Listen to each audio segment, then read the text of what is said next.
aujourd'hui, je vais vous parler d'une pièce de notre collection patrimoniale qui est assez importante parce que c'est un document qui est assez difficile à trouver en Europe. C'est un recueil des histoires de Norakuro par Suiei Togawa. Alors Norakuro, c'est quelque chose qui est très peu connu en Europe. C'est tout simplement une bande dessinée japonaise, mais on dirait même pas un manga, parce qu'à l'époque le mot manga n'avait pas été forgé, publié au Japon dans les années 40, dans les années 30 et 40. Et Norakuro, en fait, qui est un personnage qui est très populaire au Japon et qui reste encore très populaire et très connu, c'est tout simplement un petit chien qui va s'engager dans l'armée japonaise. À l'époque, l'armée japonaise était en train d'envahir l'Asie et d'envahir la Chine notamment, et c'est une bande dessinée qui a notamment petit à petit pris des aspects de propagande.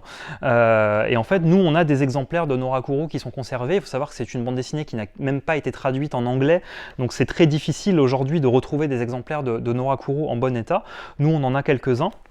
Et c'est intéressant quand on travaille sur les origines de la bande dessinée en Asie, notamment tout ce qui est années 20, années 30, années 40. Alors il faut savoir que Norakuro n'a pas été... sa vie ne s'arrête pas en 1945 à la défaite du Japon, simplement le personnage a été dépolitisé par son auteur, qui en a fait quelque chose de plus proche, mettons, de Mickey Mouse, quoi. C'est Norakuro devient un sumo, Norakuro va à la neige, Norakuro à la montagne, mais il n'y avait plus toutes ces histoires d'armée, de patriotisme et de militarisme.